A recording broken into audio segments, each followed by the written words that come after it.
સુરતના ઓલપાડ નરથાણ રોડ ઉપર આવેલા સંસ્કારકુંજ જ્ઞાનપીઠ સ્કૂલમાં સ્પોર્ટ ડેની ઉજવણી કરાઈ, જેમાં દિવ્યાંગ બાળકોએ પણ ભાગ લીધો। મોબાઈલથી બાળક દૂર રહે અને ગ્રાઉન્ડ લેવલ ઉપર રમત રમે એ હેતુથી સ્પોર્ટ ડે ઉજવાયો। સુરતના ઓલપાડ નરથાણ રોડ ઉપર આવેલા સંસ્કારકુંજ જ્ઞાનપીઠ સ્કૂલમાં સ્પોર્ટ ડેની ઉજવણી કરવામાં આવી હતી। ધોરણ 1 થી 4 અને ધોરણ 5 થી 8ના વિદ્યાર્થીઓ માટે આ સ્પોર્ટ ડેની ઉજવણી કરાઈ હતી। પહેલા દિવસે 450 જેટલા બાળકોએ ભાગ લીધો। શાળામાં દિવ્યાંગ બાળકો પણ અભ્યાસ કરતા હોય ત્યારે તેમણે પણ આ યોજાયેલા સ્પોર્ટ ડેમાં બાળકો માટે રમતનું આયોજન કર્યું હતું।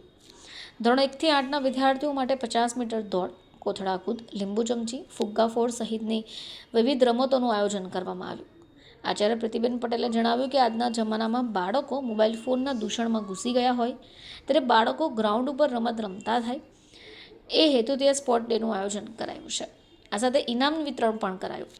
વિદ્યાર્થીઓમાં રમતો પ્રત્યે ઉત્સાહ વધે, ગોલ્ડ, સિલ્વર, બ્રોન્ઝ મેડલ વડે વિદ્યાર્થીઓને સન્માનિત કરવામાં પણ આવશે।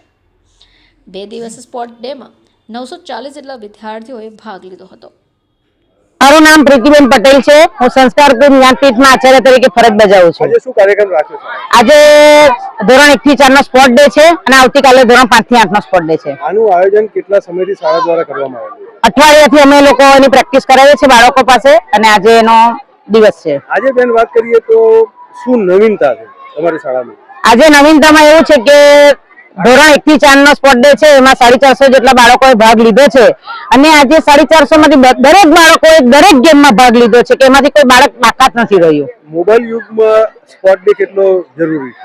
સ્પોર્ટ ડે ની વાત કરું તો મોબાઈલ કરતા પણ આજે તમે સ્પોર્ટ ડે માટે બાળકોને પૂછશો કે તમને 10 મિનિટ રમવાની આપે તો પહેલા રમશે, મોબાઈલને પણ સાઈડ પર મૂકી દેશે અને રમવા માટે હંમેશા તત્પર હોય છે। આનાથી બાળકોમાં કઈ રીતે વિકાસ જોવા મળશે? બાળકોની માનસિક શક્તિઓ, આંતરિક શક્તિઓનો વિકાસ થાય છે અને બહાર આવે છે કે જે ભણવામાં નથી વધી શકતા, એક સ્પોર્ટ ક્ષેત્રે આગળ વધી શકે છે। તમારે ત્યાં દિવ્યાંગ બાળકો કેટલા ભણે છે અને એને કઈ રીતનું આયોજન આમાં કર્યું? અમારે ત્યાં 54-55 જેટલા દિવ્યાંગ બાળકો છે અને દિવ્યાંગ બાળકો માટે નોર્મલ બાળકોની જેમ બધી રમતો નથી રમી શકતા તો અમે એના માટે એક સ્પેશિયલ રમતોનું આયોજન કરેલું છે।